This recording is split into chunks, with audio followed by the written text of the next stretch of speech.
are having to scurry our way to figuring out, like, what is this whole screen thing got to do with child development?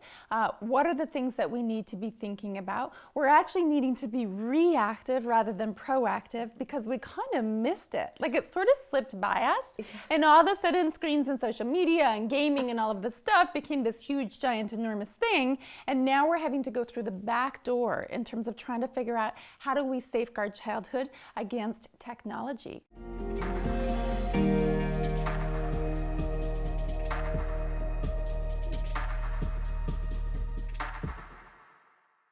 Hello everyone and welcome to Social.mom. My name is Heather Fox and just like you, I'm a mom and I have two little ones of my own. Today we're going to be talking about screen time and we have with us Dr. Vanessa Lapointe. She's a registered psychologist, parent educator, and mom. Welcome, Dr. Vanessa. Thank you. It's good to be here. Yes. All right, so are you ready? Screen time. It's a big ticket subject here. Lots of questions, lots of new rules, and uncharted territory kind of thing. It's kind of where we're all learning, right? So what is the greatest challenge that we are facing as parents who are bringing up children in today's day and age? You know, there's a lot of things historically that we've had to kind of come to terms with and understand as parents. And with every significant change culturally in our communities over time, we've usually had like 100, 150 years to kind of adapt to those changes coming online. So if you think about the different revolutions that have occurred, they're hundreds of years long. They're not 10 years long. Right. And so if you fast forward to being a parent today, we are having to scurry our way to figuring out, like, what is this whole screen thing got to do with child development? What are the things that we need to be thinking about? We're actually needing to be reactive rather than proactive because we kind of missed it. Like, it sort of slipped by us. And all of a sudden, screens and social media and gaming and all of this stuff became this huge, giant, enormous thing. And now we're having to go through the back door in terms of trying to figure out how do we safeguard childhood against technology. And so I get a lot of questions about screens and screen time and how much is too much and what's okay and what's not okay and how do you put limits around it and how's that impacting development and all of those kinds of things. Parents are worried. It's a big thing. And, you know, it came on so quickly that, of course, we didn't quite have time to culturally plan for that. When I was a university student, I got my first email account. Exactly. I remember kind of getting that too, but I blinked and here we are. Well, and my eldest son is now 15 years old, and it was the year of his birth that Facebook was invented. So, I mean, think about where we're at now in terms of social media and all of the stuff that's going on around that. It is huge, significant changes where a lot of our social lives are now playing out online and on social media, and so we have to sit back as parents and really think about what's the impact of that. Exactly. So what are the recommendations in terms of screen time and the limits for kids? So there are, you know, different experts and different sort of bodies, the Canadian Pediatric Society and other organizational kinds of groups like that have come together and given us as parents some standards in terms of screen time. And so for kids under the age of 2, the rule is 0 hours, 0 everything. Even background television is not meant to be on and running when you have kids under the age of 2. So that's probably very different than what a lot of our children get exposed to. And then as we head sort of 3 to 6, it's, you know, half an hour, maybe stretching it to an hour. And then once we head over 6, we're at an hour and moving up towards 2 hours a day by age 12. And then there's some guidelines around what kinds of screens and screen exposure are okay and for what length of time. And so those experts that have come together with those kinds of guidelines for us are suggesting that for kids under the age of 12, there's no violent gaming, obviously, and no online gaming, but gaming that doesn't have a violent nature, and same with television programs and that kind of thing that aren't violent in nature are fine. Once you head over age 12, and you have to decide as a parent what's okay and what's not okay. Some of those more sort of violent kinds of games might be something that your children can make sense of and would be able to handle in the sphere of make-believe as opposed to the sphere of reality. And the experts are suggesting that never ever is it going to be okay to online game, which is a curious thing since online gaming is actually an enormous industry. And certainly anything with pornographic imagery, anything that's got racial or sexual slurs, discrimination happening in it, none of that ever would be appropriate. What I always say to my children is, guys, garbage in, garbage out. And so we take care of our minds and we take care of our hearts. That what has been seen and heard cannot be unseen and unheard. So we make decisions accordingly. Now, with all of those guidelines spelled out, the reality is nobody follows them. And it's sort of kind of, I'm skating the line here a little bit and suggesting this as a parent educator and a psychologist, a mental health specialist. I'm not sure that we have to follow them to the T for things to actually work out okay for our kids. And the reason that I say that is when we hold ourselves to a standard that is too far out of reach, that seems not achievable, then we're more likely to just throw in the towel and give her. And so it might be better to just be a little more realistic about how this is actually going for us.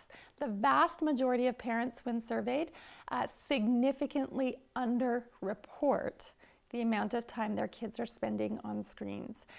And that tells us that parents are feeling shameful about this.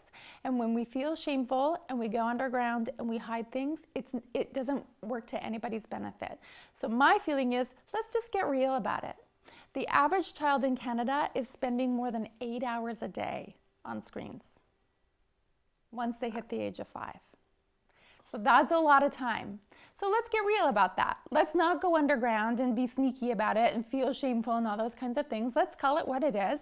And then let's work to just improve upon that. Let's work to just try and figure out how can we sort of tweak some things and adjust some things so that we're feeling like we've got it a little bit more under control. I think that's maybe a more realistic way to approach it. Right.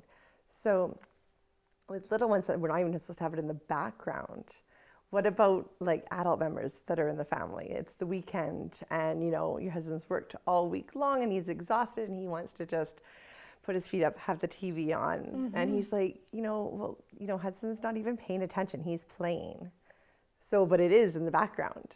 Right. So is that actually affecting Hudson?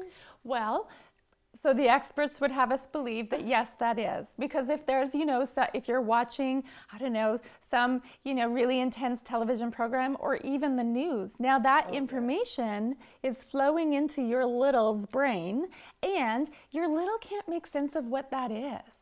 So you really do have to be aware of that. I remember when my boys were little and we'd be over at the in-laws' house and they would have the news playing on the television while we're eating dinner.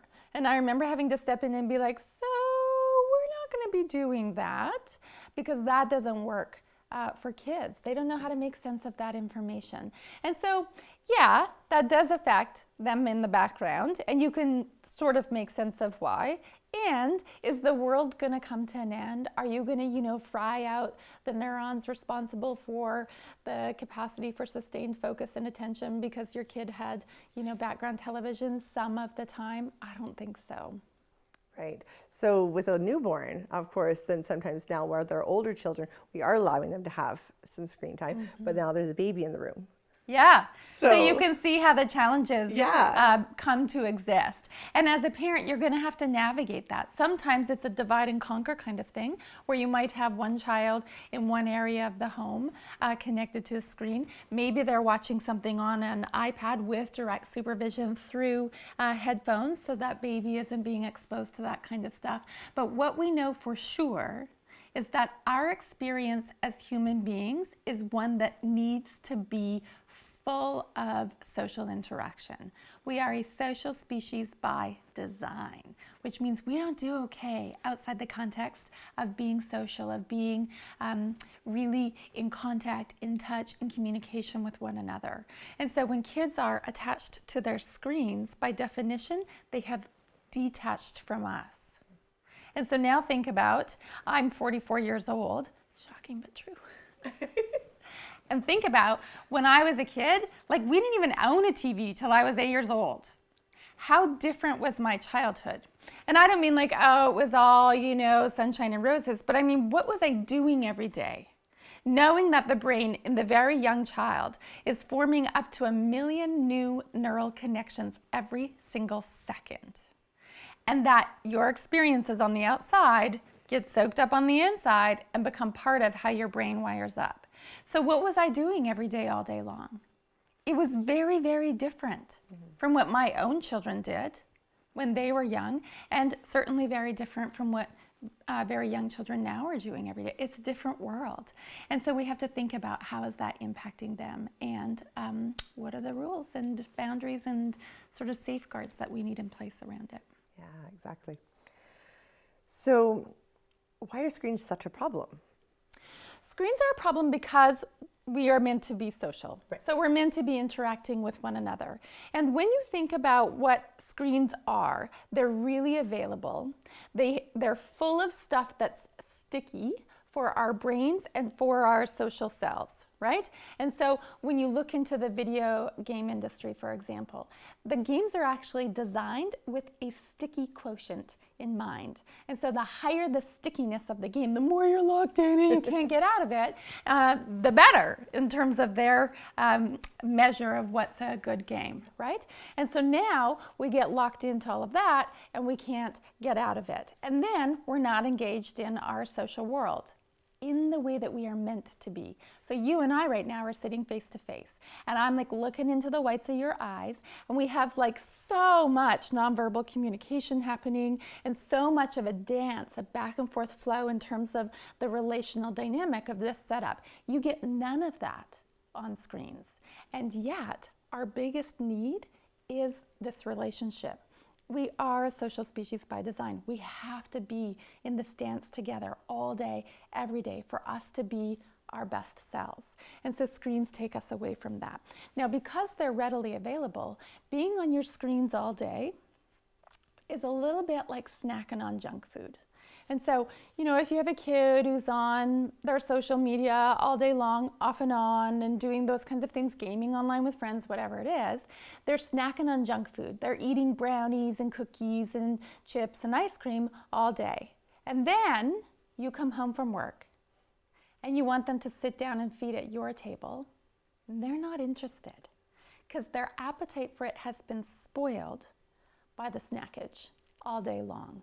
And so you prepare this healthy meal, and I'm speaking metaphorically now, and you want to connect with them, and you want to sort of join with them and have this togetherness time as a family, and they're like, so boring, because they're just stuffed on junk food. And so it's a very slippery slope. And problematically, junk food will never really meet your needs. It doesn't deeply sustain you. It's a surface kind of hit, but it doesn't provide that rich, deep kind of connection. And we need rich, deep connection, especially when we are children and our minds are being formed. And so screens take us away from all of the opportunities to kind of dig in and have those real connections, and we just get all these surface hits, and then we're not interested in real connection anymore. Exactly. So does it matter if it's a TV screen or an iPad screen or a phone screen? Yeah, so there's different kinds of technology.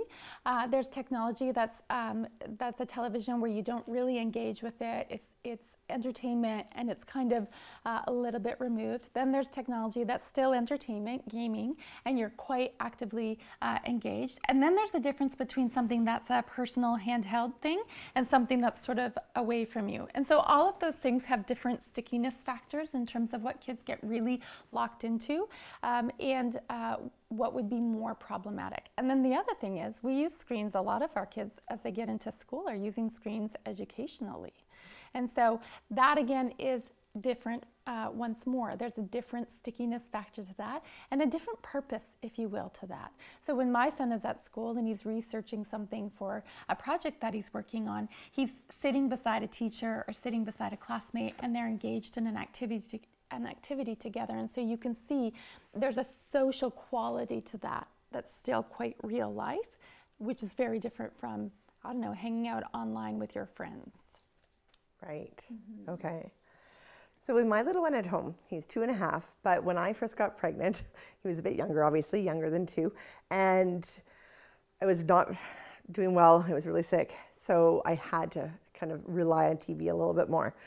He didn't really care, actually, but I just figured if I'm lying on the couch and he's kind of playing around me, I'd rather kind of have something that he can kind of watch sometimes. And, you know, I was thinking back to my own childhood. I was watching Sesame Street, I was watching Mr. Rogers, and I was watching all those types of shows. So I thought, okay, I'll put that kind of stuff on for him. It's in the background. He's not the type of child. I know there's lots of different personalities out there, and I know some of my mom friends would be like, oh, my little one's just glued once it's on. Where Hudson is actually very much not really into it. He'll kind of glance, he'll kind of dance if they're, you know, singing or something, but he keeps playing. So is that okay sometimes to have those types of more educational shows on that are kind of giving them like music and dance and things that they can kind of learn and interact with? That's right. So let's pull the lens back a little bit and look in on that whole situation. First of all, like Mama's growing a human inside her body. She's tired. The reality is that you need a little bit of support, and there's not always going to be another big person around that can provide that support. So does the sky really come crashing down if there's some kind of Sesame Street or something running in the background? My feeling is, let's be real about that. Now, if Sesame Street is on 24/7 because you just can't even stand the sight of your 1.5-year-old because you feel really sick and overwhelmed and tired, then like that's a different thing. But in moderation, as kind of a bit of a crutch to get you through this challenging sort of time, then let's be human about that, right? Now, the other piece about that is I heard you use the word educational programming. Do not fool yourselves, moms and dads, with the notion that your children really are learning in meaningful ways from a program on television. Especially young children, this is not how it's going to go. Might they be able to parrot things back and mimic things? Yes. But have they really put pieces together and learned? No. And so that's what we call fake learning. That's not learning that's going to stand the test of time. It might on the outside having you look a little shinier and a little, you know, you can sing your ABCs and do your 1, 2, 3s and all of that kind of stuff, but it's not real learning. Real learning is contextually based. Real learning is about like tasting the world and seeing the world and being in the world and of the world and really experiencing the world so that you can become a thinker, so that you can become a problem solver. And what we know is that there's a lot of Ivy League schools who are now headhunting homeschooled children to apply to their universities. Why? Because as a group, homeschooled children tend to have more exposure to this real world kind of learning stuff and less sort of this. And so there was a time when my boys were little, this is going back 15 years now, where like there were videos that became very, very popular. And your job as a parent, if you were doing a good job, was to sit your kid down in front of these videos every day so that they could learn their colors and their numbers, and which is just like all sorts of crazy talk. That is not how learning plays out. And so we don't fool ourselves into thinking that this is educational. Do we use it as a crutch for entertainment? Sometimes, yes. And if you were going to be using it as a crutch for entertainment, might you choose something that's really developmentally appropriate for your child, where there might be some song, there might be some dance, there might be some crafty business going on that they can kind of transfer out of that program maybe and into real life. And if you're hanging around in the background and you're learning those songs and you're seeing the craft that was being done on the program that day, which you then get to do at a time when you have maybe higher energy levels with your child, and while you're driving in the car, now you're singing those songs together, then we can take some of that stuff, transfer it out of the screen and into real world so that we can chew on it and taste it and feel it and know it in the way that we're meant to as humans. Okay. Excellent. Okay, so what are some of the things that we can do to make sure that technology doesn't interrupt childhood? Right, and so to figure out what are we meant to do? So now this whole like technology revolution has gone down, and they've invaded childhood, screens have invaded childhood, we have to backdoor this. We have to figure out what kinds of safeguards do we need to have in place as parents in order to make sure that our children's development doesn't get interrupted by their exposure to screens. And so one of the things that you might do in terms of an overarching principle when you're landing on the things that are going to work in your home around all of this is to look back historically at how our ancestors would have lived, and across the generations, how our families and our cultures have coexisted together.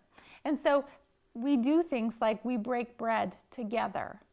We actually have collective meal times where we sit down and we engage in conversation and we see each other's faces and we have this time of togetherness. And so when you think about that and bring that into your home, you would want to make sure that screens have no bearing on times of family togetherness. So what historically have been the times that we have as families have spent together? Well, meal times have historically been a time of family togetherness. So the obvious rule then is no screens at the table and no screens on in the background either while we're having dinner, right?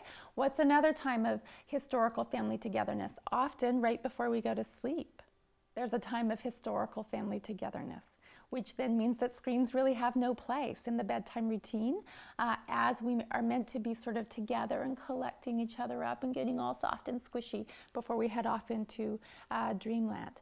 You also would want to think about, when do your children most need times of togetherness? So even if that's historically not been relevant, when do children most need times of togetherness? And children most need times of togetherness right before periods of separateness. And so, before you head off to your work day and they head off to daycare or whatever it is, you would want to make sure that you really spent that time together, not plugged into a screen. In my house, we have the rule, humans before screens. So you don't wake up in the morning and hop on your phone or hop on an iPad. You wake up in the morning and you find your people. And you sit down and you engage with your people. And then once you've been topped up by your people, you carry on with your bad self and you do whatever you do within the rules that are part of our home. But it's always people before screens. The other thing that you might want to think about is creating some limits around all of that. And oftentimes, it isn't actually the kids that struggle with the limits, it's the parents. Because once you establish a limit, you actually have to enforce the limit, which means you have to actually track it. And you have to actually be okay with it being over, which means then you have to maybe sometimes step in sort of more frontline and center as a parent, right? And so have some routines around that in terms of what's the allowable limit, how you're going to track that, and for everybody to be on the same page so your kids know and you know. I often encourage parents when it comes to tracking that sort of thing that you be very visual about it. So you use visual timers. There's a handy app. This is where we make screens work for us, called Time Timer, which shows kids visually the time disappearing so that they can keep track of that a little bit better, because sometimes they're like, what, it's over, no fair. And so you can kind of lessen the intensity of all of that by tracking it very visually. One last thing that you can be thinking about in terms of this whole safeguarding childhood against technology is to make sure that you sub green time for screen time. And so if your child has had half an hour on screens, now it's time for half an hour out in nature for some green time. If it's been an hour, then there's an hour out in nature, green time. So green time for screen time, which allows us to be very real about making sure we're still being humans. There's this big sort of subculture movement in the works, which is all about rewilding your children, that we need to get kids back out in nature and back out being human and playing hockey in the back lane and doing all the things that kids do, so that we're all in community together, we're all in connection together, and we really have stepped in as big people to make sure the childhood gets to play out in the way that nature intended. Excellent. So what age do we maybe start letting them in on these limits, maybe? Does that make sense? Mm-hmm. Because, yeah, like maybe you're not really telling your 2-year-old about, well, you're only going to have this much. You're not having that communication with them because you're just kind of parenting and kind of monitoring it yourself. But as they get a little bit more older, how do we kind of have that discussion, I guess, with them? Yeah, and so you're going to find that actually transpires pretty naturally. So probably already with your 2.5-year-old, he would have the concept of one episode or one show. And so that's a limit, essentially, that you would apply from the outside. And as they get a little bit older, very young children have no idea what time is. They don't know about the passage of time. They don't know about the tracking of that. They have no idea conceptually of that.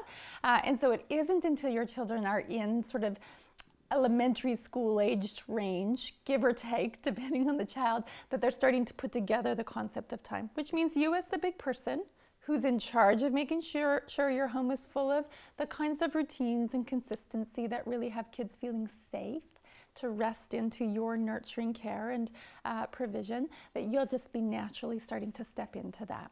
And you'll want to stay ahead of it rather than running from behind. Right, exactly.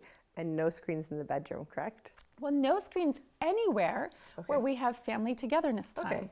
And so no screens in the bedroom, because the bedroom really is about sleeping and tucking our kids into bed at night and giving them some warm squishies and waking them up in the mornings and giving them warm squishies. The bedroom is not meant for screens. The bedroom is meant for connection and for sleep. And no screens at the table for the same reasons. You might even decide, in my family, there's no screens when we're on family vacation, because that's what we're doing. We have gone on vacation to be together. We haven't gone on vacation so that we can watch Netflix. Right? So there's no screens on vacation. Some families decide every week to take a screen holiday, like every Sunday or every Friday evening or whatever it is for your family that you can take a screen holiday. I have been known 1 or 2 summers to actually just turn off the screens for the whole of the summer. And my kids had a spectacular summer. Was there a little pushback? Yep, you could say there was some pushback for like a solid 14 days. And then it just went away. And it's like they didn't even remember that they used to have that every day. And so you can play with that as a family and sort of calibrate that. And the other piece as you're thinking through all of that is think about who are your kids. You know, one of my kids isn't terribly affected by screen time. He's just a pretty even, Steven, chill kind of kid. And one of my kids is really affected by that. He's very sensitive. He's intensely wired. And being on screens gets him like super jacked up. And so I have to watch that a little bit more for him because it's not so good for him in terms of his temperament and who he is. Right, excellent. So how about parents being on their screens? Yeah, so that's the other big piece. It's not just our children being on their screens. And so if we think about what it is to be a child who's being cared for by a parent who is very attached to the screen, right? And so we're on our phones all the time. And as we attach to technology, we detach from humanity. And if you think about newborn babies, for example, when we feed them, they're right here. They're like within 12 inches of our eyes, which is the optimal distance for them to be able to see our eyes. And the eyes are the window to the soul. Our little squishy babies are growing attachment connections and neural connections, 1 million of them per second. We want them to be just bathed in attachment, bathed in relationship, bathed in connection. And so now you have your little baby and you're checking your social media, right? I'll gotta tell you, looking at an earlobe is very different from looking at eyes, right?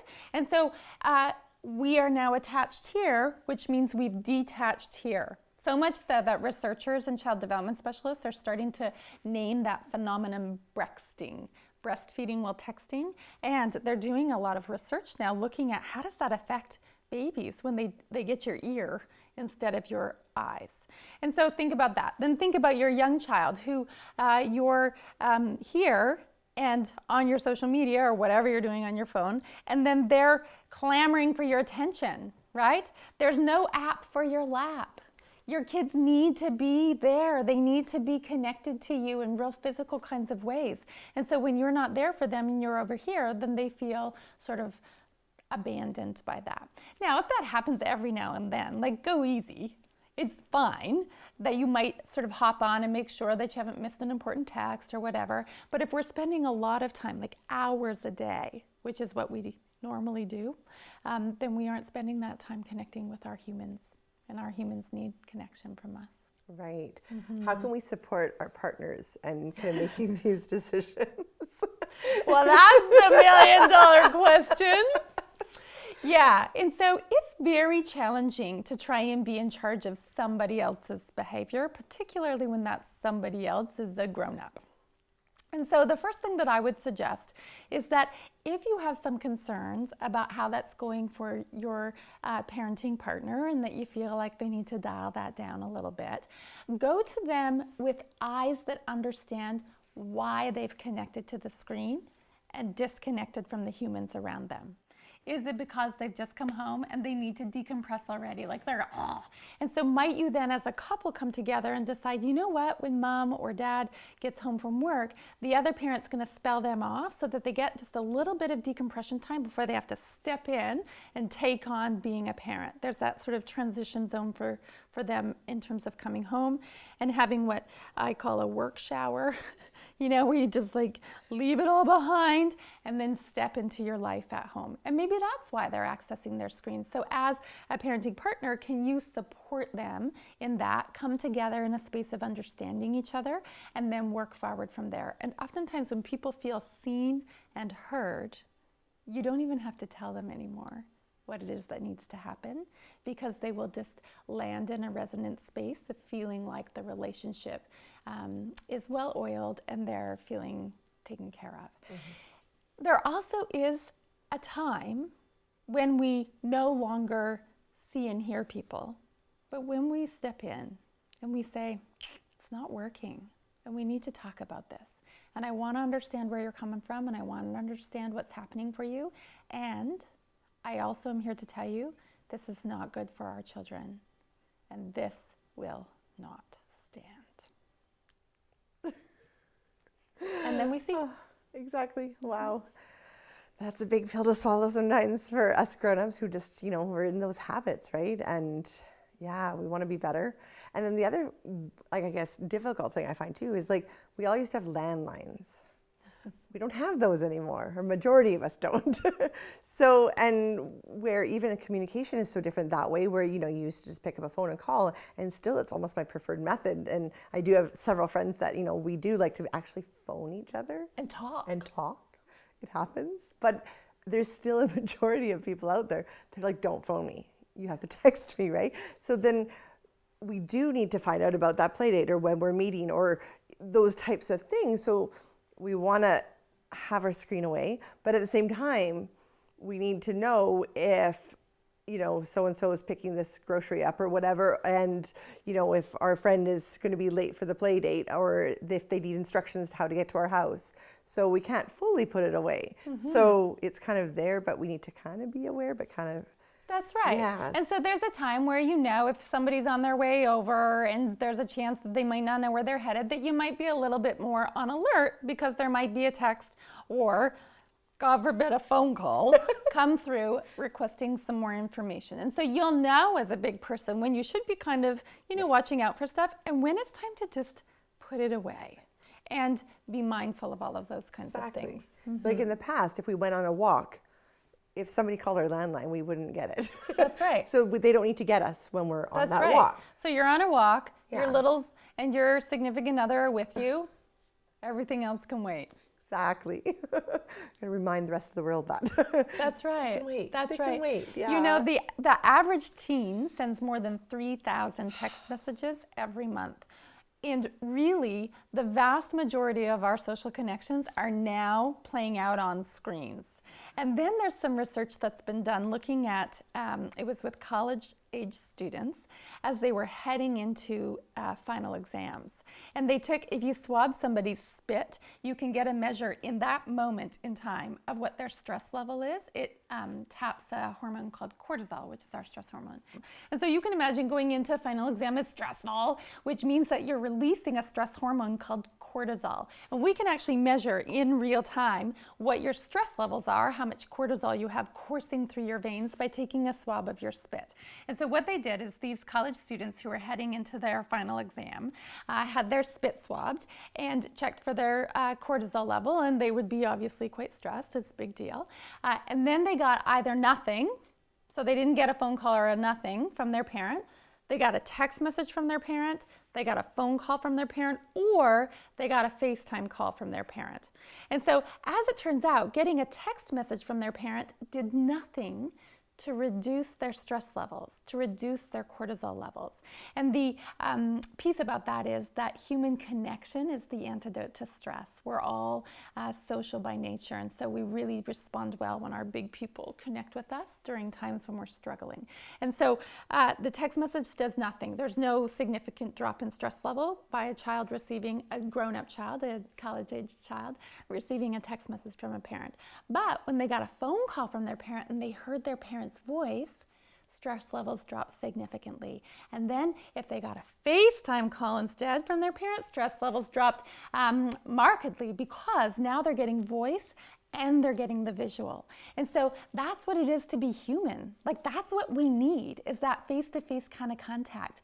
And when we think about a study like that, we can then really make sense of, you know what? Not all screens and technology are bad. Like, there's ways to make that work for us, where we can stay connected to our family members, we can stay connected to our humans, and really have screens and technology on our side rather than working against development. Excellent. So yeah, so it's good to get on that screen with your little one to do FaceTime with Grandma and Grandpa. Yeah, absolutely. If that's the way that they're going to be able to have access to them, then why not do that? I've even, as a mom, and some people find it very controversial, started to use location tracker apps with my kids who are out and about, and they have cell phones now, and they know that the location tracker is on. I have one on my phone too, and it actually just allows us to be connected as a family. My children, both of them, they're teenagers now, so food be their love language, right?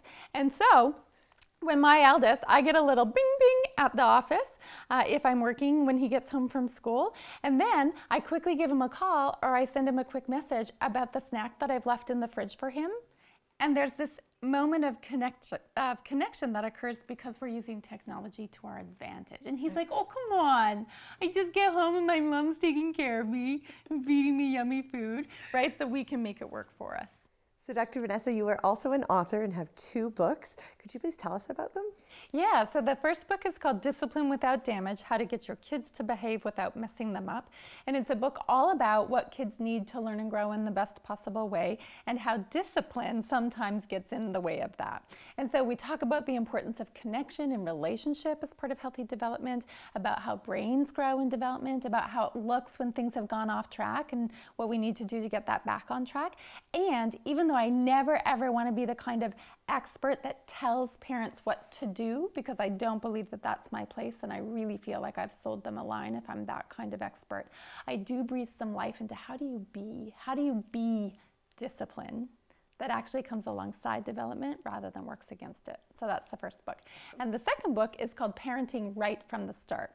And Parenting Right from the Start is all about primary focus on why becoming a parent is so overwhelming, and why we have such a hard time kind of finding our feet underneath us and feeling confident and assured and all of that, and why when we have babies it can be such an axis tilting kind of thing. And so first taking a look at that, and then again looking at how important relationship is for our little children. This is a book really focused on kids, parents of kids under the age of about 3.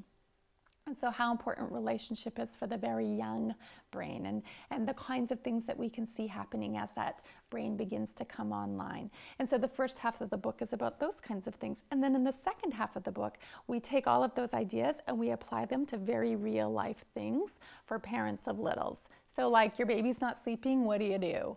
Or your 2-year-old is hitting or biting, what do you do? Or your 3-year-old can't separate from you to go to preschool or go to daycare, how do you handle it? How do we take all of those principles that we know to be true about child development and apply them to those real life kinds of situations?